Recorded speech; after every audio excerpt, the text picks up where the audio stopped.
Nothing stranger ever came out of the story of this poor Scotch boy who came to America and step by step, through many trials and triumphs, became the great steelmaster, built up a colossal industry, amassed an enormous fortune, and then deliberately and systematically gave away the whole of it for the enlightenment and betterment of mankind. Not only that, he established a gospel of wealth that can be neither ignored nor forgotten, and set a pace in distribution that succeeding millionaires have followed as a precedent. That is an excerpt from the book that I'm going to talk to you about today, which is written over 100 years ago, which is the Autobiography of Andrew Carnegie. This is my second time reading the Autobiography of Andrew Carnegie. A few years ago, I did a 3-part series on Andrew Carnegie and his partner Henry Clay Frick. If you're interested in diving deeper into that, it's episodes 73, 74, and 75. To prepare for this podcast, not only did I reread Andrew Carnegie's autobiography, but I reread all my notes and highlights from that fantastic book, which I did on episode 73, which is called Meet You in Hell, Andrew Carnegie, Henry Clay Frick, and the Bitter Partnership That Transformed America. And so it occurred to me last night as I was rereading my highlights from Meet You in Hell, there's a handful of highlights that I think I should tell you first before we jump into Carnegie's autobiography that I think will give you context in how he approached building his businesses and what he had in common with some of other history's greatest entrepreneurs, Henry Clay Frick obviously being one of them, which is his partner, but also Jay Gould and John D. Rockefeller. And it's this idea that they started out learning bookkeeping because they thought that was the language of business. And what these guys all had in common is they were hell-bent on knowing their business down to the last cent. They were obsessed with having the lowest cost structure out of anybody in their industry. And so here's a few highlights from Meet You in Hell. The first one is this mantra that Carnegie and Henry Clay Frick would repeat. They said, cut the prices, scoop the market, watch the costs, and the profits will take care of themselves. And this autobiography does not go into nearly the detail that I think is required to understand the success of Carnegie and how important his partnership with Henry Clay Frick was. So I'll be rereading Meet You in Hell the next few weeks and making another podcast on it because it's just, there's so many lessons in that book and it's just an absolutely fantastic written book. But one thing that attracted Carnegie to Frick was two things. Here's the first highlight. It says Frick knows his business down to the ground. And then the second is the fact that Carnegie believed in some form of like social Darwinism. And that if you were born in abject poverty like he was, like Henry Clay Frick was, and you were able to figure out a way to rise to the top and to build wealth, that was a signal for some kind of form of intelligence. And so said, Frick's rise from humble beginnings was obviously intriguing to him, meaning to Carnegie. It signaled to Carnegie that Frick was another of the fellow, quote, fittest. And those were the individuals with whom Carnegie sought to align himself. And then two more highlights about this I can't repeat it enough. It is so important to understand. I think this is the one common advantage, whether it's Sam Walton, John D. Rockefeller, Carnegie, Frick, Henry Ford, the managers of all the Berkshire businesses, they are obsessed with keeping their costs low. Here's the first highlight. Carnegie would repeat the mantra time and time again. Profits and prices were cyclical, subject to any number of transient forces on the marketplace. Costs, however, would be strictly controlled. And in Carnegie's view, any savings achieved in the cost of goods were permanent. Second highlight. On this issue, the two men were of one mind. Frick had made his way in Coke, that is the business that Frick monopolized and that Carnegie winds up buying and folding into his steel empire. So it says Frick had made his way in Coke by the same reckoning that Carnegie had in rail and steel. If you knew your costs down to the penny, you were always on firm ground.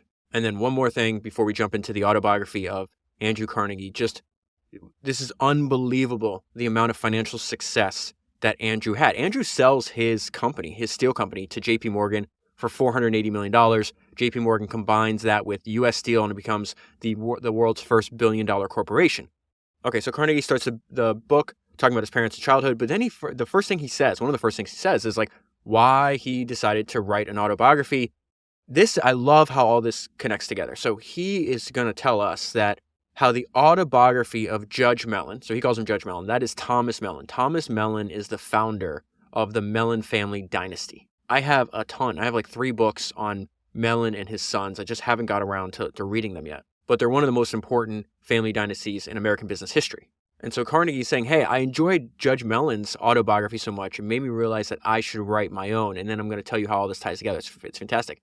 And so Carnegie says, a book of this kind, written years ago, he means an autobiography, a book of this kind, written years ago by my friend Judge Mellon, gave me so much pleasure. The story which the judge told has proved a source of infinite satisfaction to his friends and must continue to influence succeeding generations of his family to live well. In like manner, I intend to tell my story. And I thought that was really interesting because when I reread that, I thought of what Mellon said. So Carnegie is influenced by Mellon. Mellon, in turn, was influenced by the Autobiography of Ben Franklin. This is a quote, a highlight I have from the biography of Benjamin Franklin, written by Walter Isaacson. And it said, Thomas Mellon erected a statue of Franklin in his bank's headquarters. He declared that Franklin had inspired him to leave his family farm and go into business. And this is what Mellon said. This is the exact person that Carnegie had just read the autobiography of. I regard the reading of Franklin's autobiography as a turning point in my life. Here was Franklin, poorer than myself, who by industry, thrift, and frugality had become learned and wise and elevated to wealth and fame. I read the book again and again and wondered if I might not do something in the same line by similar means. And so the reason I'm glad that Carnegie put that at the beginning of the book, because this book is only 330 pages. It is actually incredibly difficult to read. It's not 330 pages. It's like double that, because you have to, at least I had to, reread many pages twice to actually understand what he's saying.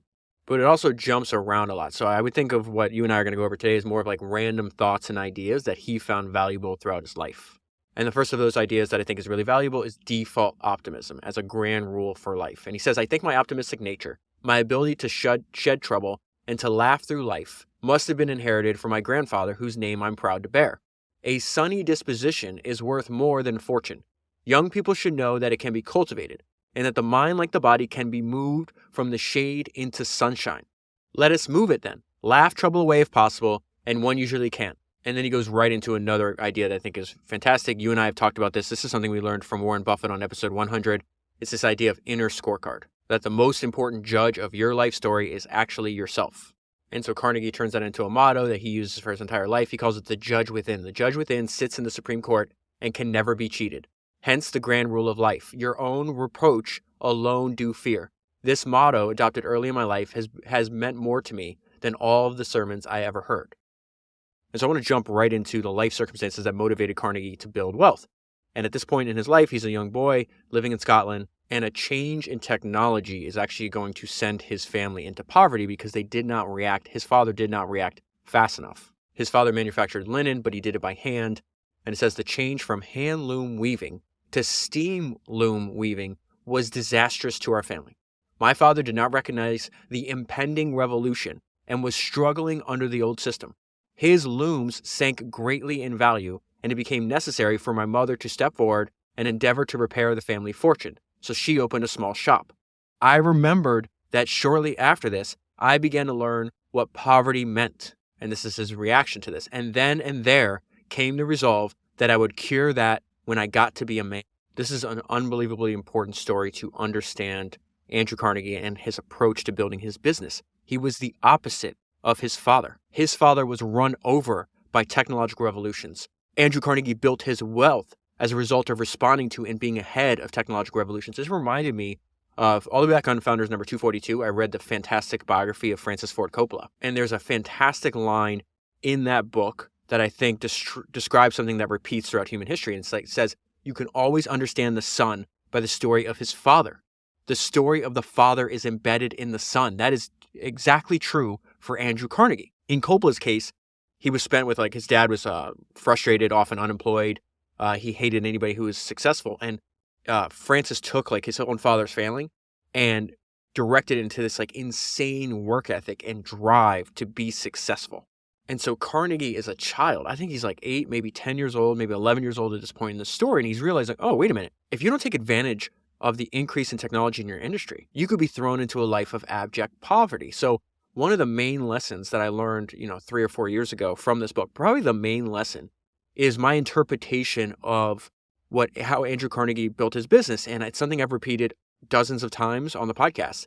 And it says, invest in technology. The savings compound. It gives you an advantage over slower moving competitors and can be the difference between a profit and loss. We are very far away from, there's a bunch of businesses that Carnegie is going to be engaged in before he finds the steel business, which is where he made all of his wealth, right? Now he's a rich man before he in relative terms, a rich person before he starts working in steel, and he becomes one of the richest people in the world, right? And what was fascinating is that he was an early adopter of this thing called the Bessemer process, right? And he's in America at the time. The Bessemer process is being developed in England. And the Bessemer process was a new way of actually refining steel from molten pig iron, right? So it was a process that made production of steel cheap, efficient, and resulted in the mass production of steel on a scale that had never been seen before. Think about what we learned with Henry Ford. His slow invention of the mass production of cars resulted in the production of the Model T on a level that human history had never seen before, right? Carnegie was able to produce steel on a scale that was never seen before. And so remember these points for later. We'll get into it. We're still in his early life. I just thought it was really interesting how this all fits together. So he talks about school. He says, school was a perfect delight to me, and if anything occurred which prevented my attendance, I was unhappy. This happened every now and then because my morning duty was to bring water from the well. So a main theme of him and everybody in the family constantly having to help each other out.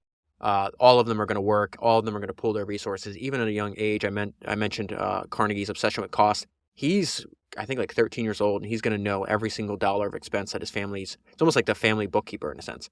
So he says, I earned a reputation of being an awful laddie, even when he was in school. I developed a strain of argumentativeness and combativeness, which has always remained with me. So that's no surprise to you and I. Founders are much higher on the disagreeableness scale than, people that are not founders. So he's talking about, hey, I had to get the well from the water before school. Then I go to school. Again, he's maybe 10 years old at this time. Then at the end, after school, he has to help his mom. I had often the shop errands to run after school. But in looking back upon my life, I have the satisfaction of feeling that I became useful to my parents, even at the early age of 10. And this is what I meant about an early introduction to business and bookkeeping. Soon after, the accounts of various people who dealt with the shop were entrusted to my keeping, so that I had become acquainted with business affairs even in childhood. And so then he talks about the first business that he starts, his first tiny business that he starts as a young kid in Scotland. The takeaway here is that hire people that know more than you and then study human nature. Later in life, Carnegie said his success came not from what he knew, but his fact that he could organize people that knew more than he and understand how each individual fit into his entire system and the overall objective of his businesses. In fact, there is a quote from Meet You in Hell that I forgot to read to you that I think describes his approach. It says, Carnegie's approach may seem ruthless, but the idea of treating the complex process of manufacturing like a giant machine with parts that must be constantly retooled seemed to him completely natural. And he did that with both man and machine. And so I'm going to read this section to you. I got to change some words here because this is some weird language. It's going to be hard to follow. But he says, my first business venture was securing my companion's services for a season as an employer. The compensation being that the young rabbits should be named after them. So he is put in charge of keeping pigeons and rabbits, and he's got to feed them. And so gathering food, or actually foraging food, he finds a way to outsource to other kids with no compensation. He just says, hey, if you help me collect like dandelions and clover and all the food for the rabbits and the pigeons, I will name the rabbits after you. And so he's got all these like workers, these young kid workers going out to the field, doing all this foraging, bringing the food back, so he could feed the pigeons and rabbits. This is his takeaway. I treasure the remembrance of this plan as the earliest evidence of organizing power upon the development of which my material success in life has hung. A success not to be attributed to what I have known or done myself, but to the faculty of knowing and choosing others who did know better than myself. And so his point that he's about to make here in the second part of the paragraph, he's like, even when I was building these giant factories, I didn't actually understand how they ran. I just found people that understood that individual part of this overall machine, and I understood how all these working parts interacted for the goal of the entire machine. Precious knowledge, this for any man to possess. I did not understand steam machinery, but I tried to understand that much more complicated piece of mechanism, man. So then he talks about this is the very end of his dad's business. They have to sell all the looms and the furniture by auction. The problem is these are meager assets. They're outdated technology. He says the proceeds of the sale were most disappointing. The looms brought hardly anything, and the result was that 20 pounds more were needed to enable the family to pay passage for America. So they are flat broke. They have to even borrow money for the passage, the transportation on ship, to actually get to America, where they feel there's a better opportunity waiting for the family. And this is the state of his family. My father was then 43, my mother 33, I was 13, and my brother was 5. And he says, once he got on the boat, I had left school forever. So not even a high school education. I would just ask you to put yourself in his father's shoes for a minute and how devastating this would have to be Picture yourself 43 years old, you're married, you have 2 small children to support, you have to leave the only country you've ever known, and you don't have $1 to your name. I think that fear of failure, the fear of being in that position is unbelievably motivating. And so he talks about how terrifying this part of his life was. He's like, I need to be able to help out. The great question now was, what could be found for me to do? I wanted to get to work so that I might help the family to start in our new land. The prospect of want had become to me a frightful nightmare. And so he says, my thoughts of this period centered in the determination that we should make and save enough money to produce $300 a year, $25 a month, which I figured was the sum required to keep the family without being dependent upon others. So Andrew and his dad get jobs at the cotton factory. Again, Andrew's 13 years old. He says, in this factory, my dad also obtained for me a position as a bobbin boy. So there's like young boys that are like running errands for the people working in. Sometimes you have to fix machinery. It's like kind of like a helper kind of person. And my first work was done there at $1.20 per week. So he's getting paid $1.20 a week. What does he have to do for that? And again, he's so happy at the opportunity to be able to do this because he's contributing almost $5 to that goal of, hey, let's just make $25 a month and we won't be, in poverty anymore. It was a hard life. We had to rise before breakfast in the darkness, reach the factory before it was daylight, and work until after dark. So he's working from sunrise to sunset for $1.20 a week, and he is ecstatic. This job gave me the feeling that I was doing something for my world, which is our family. I have made millions since, but none of those millions gave me such happiness as my first week's earnings. I was now a helper of the family, a breadwinner, and no longer a total charge upon my parents. And we see his relentless default optimism here, even when he's making $1.20 a week, having to work, from sunrise to sunset. My hopes were high, and I looked every day for some change to take place. What the change was to be, I didn't know, but I felt certain if I kept on, it would happen. And when Carnegie was a young boy, one of his heroes was the Scottish hero, William Wallace. And so at this point, he's like, I'll just ask myself, what would William Wallace do? And he says, at that point in my life, I was not beyond asking myself what Wallace would have done and what a Scotsman ought to do. One thing I was for sure, he ought never to give up. And so the note I left myself when I read this the first time was manic levels of optimism. This is another theme in Andrew Carnegie's life. I think a main lesson of his life story is do the best you possibly can with the job that's right in front of you. If you do the best possible as you can with the opportunity that's right in front of you, it's going to unlock opportunities you can't possibly foresee. He's constantly taking like an entry-level job, doing a really good job, then getting promoted, then he gets promoted again and again. And so this happens at the factory, and it says, it now became my duty to bathe the newly made spools in vats of oil. I never succeeded in overcoming the nausea produced by the smell of oil. But if I had to lose breakfast or dinner, I had all the better appetite for supper, and the allotted work was done. So I know that's funny writing, but think about what he's saying there. The smell of oil made me sick, and it made me vomit. Oh well, I'll have more room in my stomach for dinner. So eventually he's going to move from the factory into the office. This is what I meant about being skilled in bookkeeping. His supervisor is named Mr. Hay. Mr. Hay kept his books in single entry, and I was able to handle them for him. But hearing that all the great firms kept their books in we kept hearing that all the great firms kept their books in double entry. So he's got like a small group of super motivated, like consider like other fellow ambitious friends that are in a similar position where he is in life, but they're not satisfied and they want to rise together. So he's got a small group. It's like four or five other boys. He says, we all determined to attend night school during the winter and learn double entry bookkeeping. And so what Andrew will do is he's constantly willing to jump from job to job if the opportunity is better. There's a guy, so the two main, at this point in American history, the two main technological revolutions that are taking place are the railroad industry and the telegraph industry. And so Carnegie's going to play a role in both by working for both telegraph companies and railroad companies that lead him to starting his own businesses later on. He's going to build bridges and then help build rail lines. He does that with iron first and he realizes, wait, steel's way better than iron. I should jump into steel before everybody else realizes this opportunity. So there's a guy named David Brooks, who was a manager of the telegraph office, just happened to ask Carnegie's uncle if he knew any, like a young boy that would act as a messenger.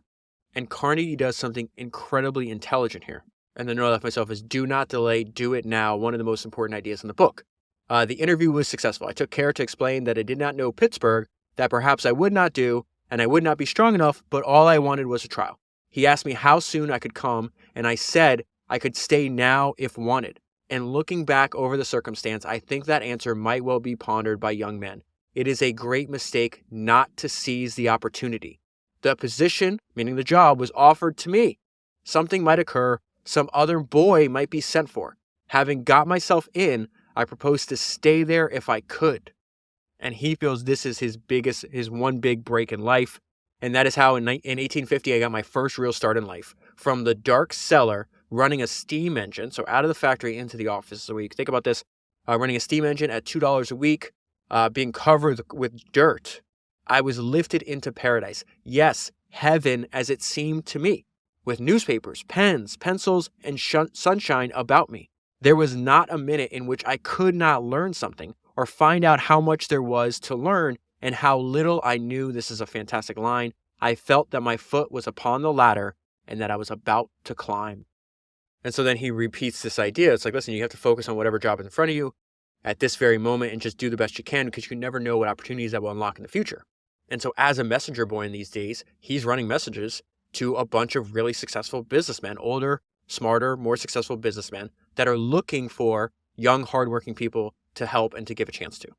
And so he says a messenger boy in those days had many pleasures. He met with very kind men to whom he looked up with respect. They spoke to him a pleasant word and complimented him on his promptness and asked him to deliver a message on the way back to the office. And so this is what I mean about the writing's a little weird. He's talking about himself here. I do not know a situation in which a boy is more apt to attract attention, which is all a really clever boy requires in order to rise.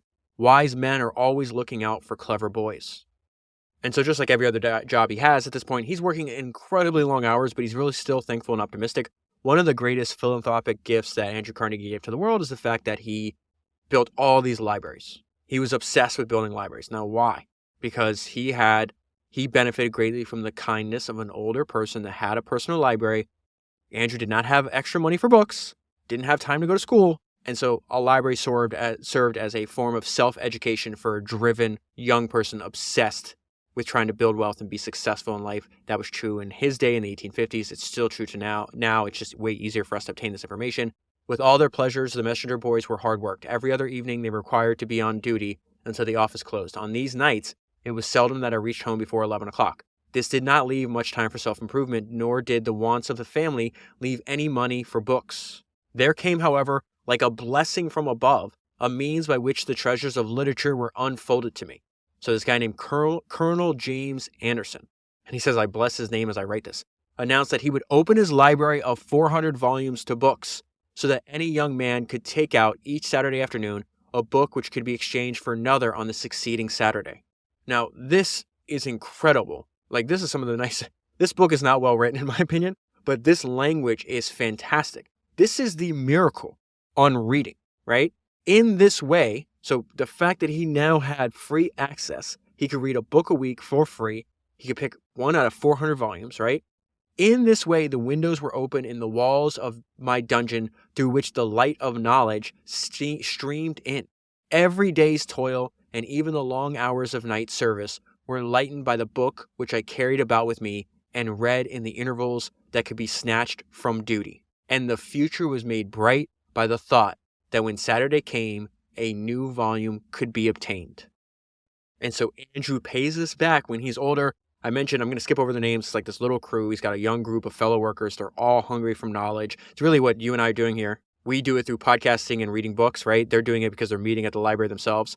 But it's the exact same idea behind it. I'm going to skip the names. So it says, all these members of our circle share with me the invaluable privilege of the use of Colonel Anderson's library. Books which it would have been impossible for me to obtain elsewhere were, by his wise generosity, placed within my reach. And to him I owe a taste for literature which I would not exchange for all the millions that were ever amassed by man. Life would be quite intolerable without it. And I'm going to interrupt this paragraph because this is a really interesting idea. Spending time working, reading, and on self-improvement, it keeps you away from crappy people. He calls it low fellowship, like, low quality people, and bad habits. Remember, this is all reinforced because he's got a group of other people that they're not out there doing what a lot of young boys at his age are doing. They're not getting drunk. They're not committing crimes. They're trying to build successful careers and a base of knowledge that'll serve that goal of building a successful career. It's absolutely fantastic. I love this part. The next part actually made me tear up. I'll get there in 1 second.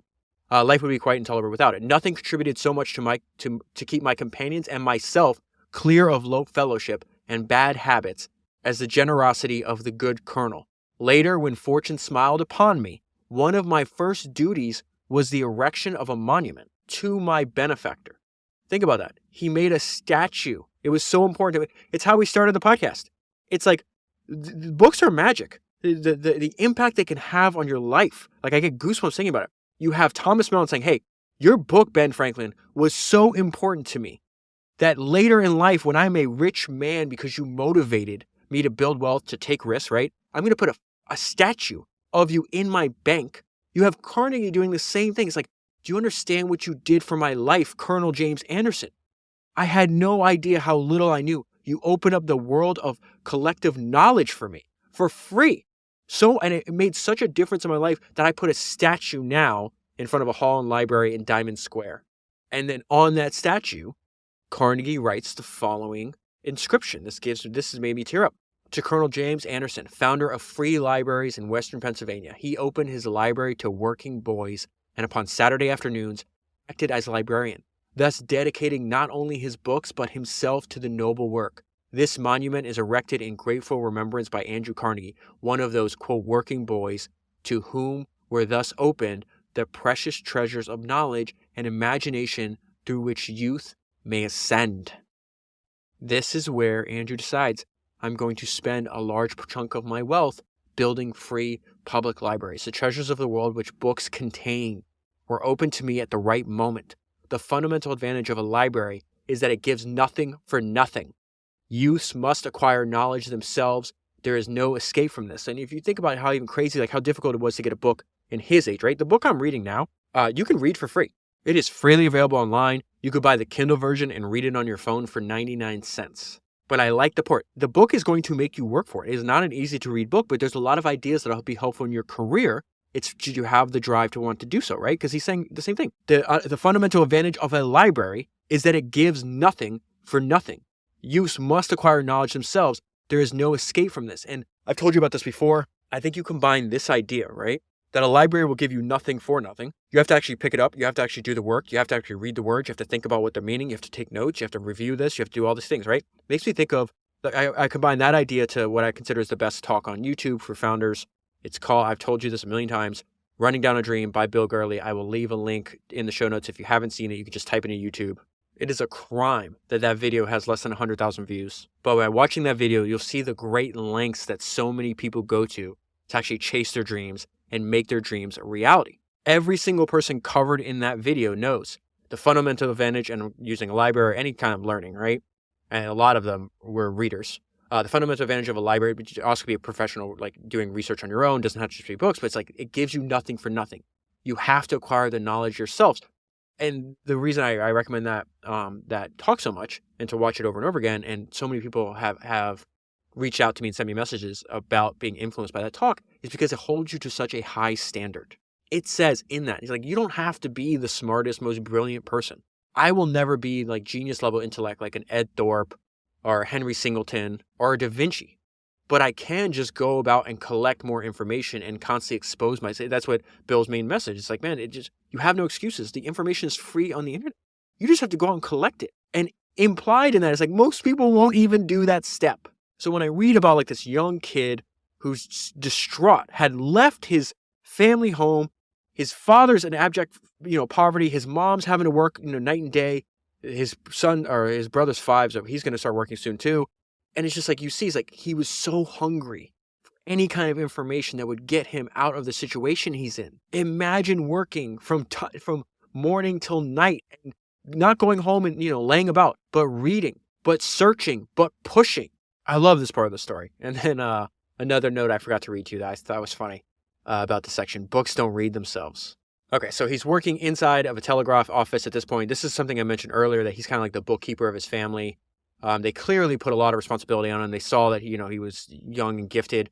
So he says, I did not spend any of my extra dimes. Every penny that I could save, I knew was needed at home. My parents were wise and nothing was withheld from me. I knew every week the receipts of each of the 3 who were working, my father, my mother, myself, and I knew all the expenditures. He's doing the exact same thing at 13. As he says later on in life, if you know your costs down to the penny, you're always on firm ground. And so now this is a few years later, talks about the fact that him and his brother share a room. They have to sleep in the attic. And they stay up at night whispering, talking about the great businesses that they're going to build. They wind up being partners. So it says, Tom was just 9 years old. We slept in the attic together. And after we were safely in bed, I whispered the secret to my dear little brother. Even at his early age, he knew what it meant, and we talked over the future. So if he's 9, I think Andrew's around 17 at this point. It was then for the first time I sketched to him how we would go into business together, that the firm of Carnegie Brothers would be a great one, and that father and mother should yet ride in their carriage. He goes into more detail about why he used the word riding the carriage. He didn't understand how, like, the different levels of wealth. He thought, like, the highest level of wealth that he had, personally seen at this point was people that were able to ride in a carriage. So he's like, okay, we're going to work hard and we're going to give father and mother. So we're going to make so much money that they can ride in a carriage. And so there's just this, like, slow linear progression in the amount of money that he starts, working at 13. Now he's 17. He's now getting a raise. He gets a raise, a $2.25 month a raise. Remember, he's like, we just got to make $25 a month. He's now making $13.50. So he's halfway there by himself. And the reason this is etched in his life, even many, many years later, he's writing this book maybe 50 years later, whatever the case is, it's because how proud his parents were. I produced the extra $2.25. The surprise was great, and it took some moments for them to grasp the situation, but it soon dawned upon them. Then father's glance of loving pride and mother's blazing eyes, soon wet with tears, told their feeling. It was their boy's first triumph, meaning himself, and proof positive that he was worthy of promotion. No subsequent success or recognition of any kind ever thrilled me as much as this did. And then we're going to see a demonstration of a lifelong trait that Andrew had. It was especially pronounced when he was a young man on the rise. This one of my favorite quotes of Charlie Munger talks about the importance of being a learning machine. I've said multiple times on the podcast, it pops out. It's like learning machines who refuse to quit are incredibly hard to beat. Charlie Munger says, I constantly see people who rise in life who are not the smartest, sometimes not even the most diligent, but they are learning machines. They go to bed every night a little wiser than they were when they got up. And boy, does that help, particularly when you have a long run ahead of you. That perfectly describes where we are in Andrew Carnegie's life. He's still a teenager. Having to sweep out the operating room in the morning, the boys had an opportunity of practicing upon the telegraph instruments before the operators arrived. It's like being able to learn how to program on one of the first computers. Like, that's the way you could think about this. This was a new chance. I soon began to play with the key and to talk with the boys who were at the other stations who had like purposes to my own. Whenever one learns to do anything, he has never to wait long for an opportunity of putting his knowledge to use. This is important because he's going to meet this guy named Thomas Scott who works for the Pennsylvania Railroad, who's going to be like a mentor to him. This eventually leads, so this new skill that he's learning puts him to working with Thomas Scott and the Pennsylvania Railroad, which eventually leads him to decide to manufacture of steel will be his main focus. There's no way he could have predicted that opportunity as a 17-year-old saying, hey, I should learn this new machine. These telegraph lines are being put in every city. I see them constantly. Maybe I should actually use my time. And why does he say you never have to wait long to learn a skill? Because a year later, he begins as a telegraph operator. It's like getting a job at Google in 2004. Why is that? Because now it doubles his salary. I began as a telegraph operator at the tremendous salary of $25 per month, which I thought was a fortune. 5 years ago, he's making $1.20 a week, and he's in a factory as a bobbin boy. And maybe later on, he's making $2, and he's putting all these spools and vats of oil, throwing up and like, okay, that's cool. I'm going to have more room for dinner. And here's the punchline. Knowledge is sure to prove useful in one way or another. It always tells. And so I'd mentioned the fact that him, in his spare time, learning the skill, gets an increase in salary. Then Thomas Scott actually asks, this is before he works for Thomas Scott. Thomas Scott plays a huge role in his life. Later on, Andrew Carnegie he says that Thomas Scott was a genius. And so Carnegie is friends with one of Scott's assistants, and it says, I was surprised one day by one of his assistants to whom I was acquainted, telling me that Mr. Scott had asked him whether he thought that I could be obtained as his clerk and telegraph operator. And his friend told Thomas Scott, he's like, no, I don't think he's interested. And then Carnegie says, but when I heard this, I said at once, not so fast. He can have me. I want to get out of a mere office life. Please go and tell him so. Now, this is crazy. The result was that I was hired in 1853 at a salary of $35 a month as Mr. Scott's clerk and operator. This is literally a life-changing job because he's now at the center. Remember, he's at the center of two rapidly growing industries. We're still right before the Civil War, okay? So he's at the center of two rapidly growing industries, which is railroads and telegraphs. And it says it was not long after this that the railroad company constructed its own telegraph line. We had to supply it with operators. Most of these operators were taught in our offices. The telegraph business continued to increase with startling rapidity. We could scarcely provide facilities fast enough, so I think they make it up. I don't remember if it was in this book or the book I read on Jay Gould, but they make the difference in the increase in technology. It's like, okay, the difference of getting your messages in a week as opposed to getting them in an hour. And so he goes back to this idea that wise, successful older people are always looking to help younger people with drive. Andrew does not have a lot of money right now, but he has a desire to learn and he's willing to work really hard. And so Andrew gives this advice for future generations. The battle of life is already half won by the young man who is brought personally in contact with high officials. And the great aim of every boy should be to do something beyond the sphere of his duties, meaning going the extra step, something which attracts the attention of those over him. There's stories in this book where there's like 3 or 4, maybe 5 other similar aged people working in the same in the office as him, and he distinguishes himself. He rises faster than they do because he just does more than they're willing to do. And so now, many pages later, but this is something he repeats over and over again, he's like, listen, I had so much help when I was a young person. If you get yourself in that position, please help other people progress in their careers when you have the opportunity to do so. He says, I'm a firm believer in the doctrine that people deserving necessary assistance at critical periods in their career usually receive it. There are many splendid natures in the world, men and women who are not only willing but anxious to stretch forth a helping hand to those they know to be worthy. You have to work for it, right? It does not come for free. As a rule, those who show willingness to help themselves need not fear about obtaining the help of others. So up until this point, every dollar that he's ever made has come through like his own physical toil. And Mr. Scott is clearly in a mentoring relationship with him, teaches him about investing. Carnegie doesn't know what the hell that is. And so this is way before there's like insider trading rules. But Mr. Scott says, hey, do you have $500? If you have $500, you should really make this investment. It'll be worth it. Mr. Scott asked me if I had $500. If so, he said he wished to make an investment for me. 500 cents was much nearer my capital. I certainly had not $50 saved for investment, but I was not going to miss the chance of becoming financially connected with my leader and great man. So I said boldly that I thought I could manage that sum. What's crazy is how much faith his mom had in Andrew. She's willing to mortgage the family home. They mortgaged the family home to get $500 to make this investment.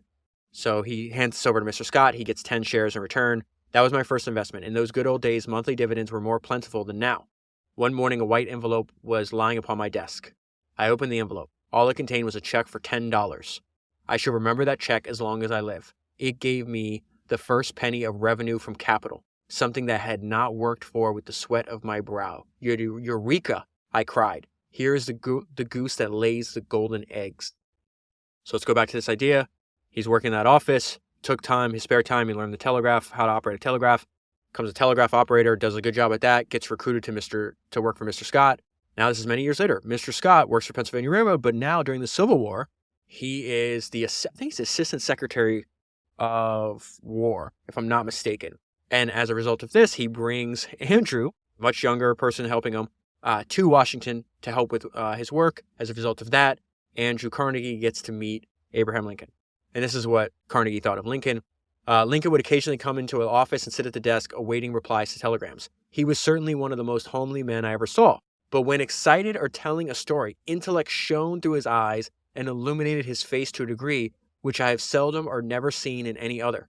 His manners were perfect, and he had a kind word for everybody, even the youngest boy in the office. And so far, he's mastered the telegraph. He's learning a lot about the railroad industry. He winds up telling them about a new way to make railway cars, but also railway lines. He gets a small interest in this business. And this reminded me of Jeff Bezos writing in his shareholder letters last week that you have to use trends in technology to your advantage, that you need to use them as a tailwind instead of ignoring them and wind up being a headwind to your career. And so it's through this work that he realizes he can start a business that builds bridges. So it says, the railway lines of America were fast becoming dangerous for want of new rails. And this state of affairs led me to organize a rail-making concern in Pittsburgh. And so while he's doing this work, he says, when I was at work with this, I had seen in the Pennsylvania Railroad Company's works the first small bridge built of iron. It proved a success. I saw that it would never do to depend further upon wooden bridges. And so again, direct opposite response that his father would have. He's like, wait a minute, I have a front row seat at this because I'm working with the Pennsylvania Railroad. They're replacing, they had all this problem with wooden bridges. They figured out a way to build railroad bridges with iron. It was so superior, I realized right then and there, no one's going to build wooden bridges anymore. This is going to be the future. I should start a bridge building company building bridges out of iron. And so he says, I would organize a company to build iron bridges. I asked my friend, Mr. Scott, that's his mentor, of the Pennsylvania Railroad to go in with us in the venture, which he did. Each of us paid for 1/5 interest at a cost of $1,250. Looking back at it now, the sum seemed very small, but tall oaks from little acorns grow.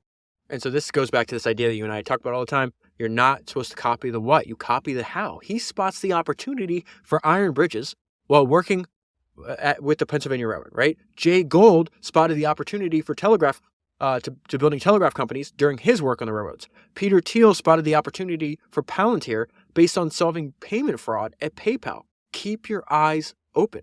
You never know when these insights that you just happen to notice are going to turn into giant companies. And so he goes into one of his main lessons that he learned from his bridge building business, that the surest foundation of a business is on the quality of its product. The Keystone Bridge Works has always been a source of satisfaction to me. Almost every concern that had undertaken to erect iron bridges in America had failed. Many of the structures themselves had fallen, and some of the worst railway disasters in America had been caused in that way. Some of the bridges had given way under wind pressure, but nothing has ever happened to a Keystone Bridge. And so he says, there's been no luck about this. We only use the best material and enough of it, making our own iron and later our own steel. I'm going to interrupt that paragraph. Something that's a main theme of Carnegie. You're seeing this now in his career, where we are in his career now. It's going to be even more pronounced later in his career. He prioritized vertical integration to make sure that he controlled companies of all aspects of his steel business. We see that doing the same thing beginning to do the same thing in his bridge building business. He wanted control. If you're a company supplying something, a business process that Carnegie needed, he's going to find a way to either buy your business or take you over or partner with you so he can control the process. That's how he winds up partnering with Henry Clay Frick, maybe a decade and a half from where we're at the start right now. So back to this paragraph. We were our own severest inspectors, and we would build a safe structure or none at all. When asked to build a bridge which we knew to be insufficient strength or unscientific design, we absolutely declined. And he says, this policy is the true secret of success. Uphill work it will be. And it's through the bridge building company he decides, hey, I got to manufacture my own iron. And this is where he realizes, oh, your mediocrity is my opportunity. He's essentially introducing cost accounting to manufacturing. Gentlemen, watch your cost is something that, I think that might be Frick. I can't remember. Either Carnegie or Frick would repeat that over and over again. Watch your cost. Gentlemen, watch your cost. Watch your cost. Watch your cost. As I became acquainted with the manufacture of iron, I was greatly surprised to find that the cost of each of the various processes was unknown. It was a lump business. And until stock was taken and the books balanced at the end of the year, the manufacturers were in total ignorance of results. I heard of men who thought their business at the end of the year would show a loss and had found a profit, and vice versa. I felt as if we were moles burrowing in the dark, and to me this was intolerable. I insisted upon such a system of weighing and accounting being introduced throughout our works as would enable us to know what our cost was for each process, and especially what each man who was working for them was doing, who saved material, who wasted it, and who produced the best results. And he says he ran into human nature they didn't want to change. Every single manager in the mills was against his new system. And he said it took years before he was able to actually install an accurate system. But this was the end result. Eventually, we began to know not only what every department was doing, but what each one of the many men working at the furnaces were doing, and thus to compare one with another. One of the chief sources of success in manufacturing is the introduction and strict maintenance of a perfect system of accounting. That's a main theme. How many times has he repeated this in the books before? So that responsibility for money and materials can be brought home to every man. Owners who in the office would not trust a clerk with $5 without having to check upon him, were supplying tons of material daily to men in the mills without exacting an account of their stewardship by weighing what each returned in the finished form. And this is the part that jumped out. I've never forgotten the idea that you need to invest in technology, the savings compound. It gives you an advantage over slower moving competitors and can be a difference between a profit and a loss. The exact opposite approach that his father took, and the older heads of Pittsburgh manufacturers would make fun of him because he's investing in all these new machines. Technology is just a better way to do something, right? I well remember the criticisms made by the older heads among the Pittsburgh manufacturers about the extravagant expenditures we were making upon these newfangled furnaces. But in the heating of great masses of material, almost half the waste could sometimes be saved by using the new furnaces. The expenditure would have been justified even if it had been doubled.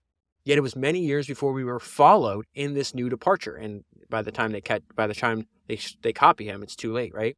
And in some of those years, the margin of profit was so small that most of what was made up Most of the profit was made from the savings derived from the adoption of the improved furnaces.